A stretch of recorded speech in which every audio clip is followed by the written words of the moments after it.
Lee, nice to meet you again. Are you ready for the Journeyman Electrician exam this time? Of course, I have made thorough preparations. Okay, let's take a look at your first question. Installing a GFCI protected small appliance circuit in the kitchen.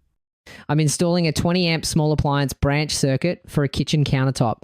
First, I confirm that I'm using 12 halves NMB cable and a 20 amp single pole breaker. I ran the home run cable from the panel to the first receptacle box.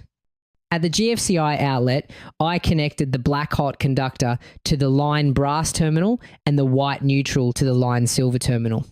Then, I used another piece of 12 halves cable to feed two downstream standard receptacles from the load terminals. Good, then the second question. Wiring a three-way switch system for a hallway light. I'm setting up a lighting circuit controlled by two three-way switches at opposite ends of a hallway. I started by bringing power into the first switch box using 14 2 nanometers cable. The black hot wire goes to the common terminal, usually black or dark colored on switch. The white neutral is spliced through directly to the light fixture. Between the two switches, I used 14 3 nanometers cable. The red and black wires are my travelers. They connect to the two brass traveler terminals on both switches. The white wire in the 14/3 is re-identified with black tape at both ends and used as a hot return from switch #2's common terminal to the light fixture. Finally, I connected the fixture black from switch #2 to the fixture hot, white neutral from the source to fixture neutral, and all grounds bonded. That's awesome.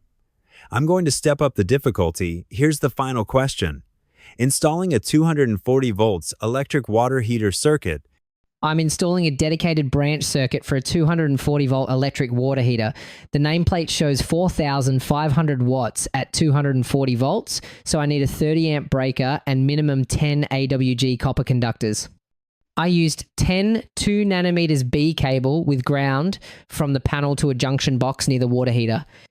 Since it's a 240 volts only load with no neutral, I marked the white conductor with black tape at both ends to indicate it's being used as a second hot leg. At the water heater, I connected the two hot conductors, black and re-identified white, to the heating element terminals and the bare copper ground to the grounding lug on the tank. Finally, I secured all cables with proper clamps, ensured no exposed conductors beyond 1/8 inch, and verified grounding continuity. Congratulations on answering all questions correctly. You are now a qualified journeyman electrician.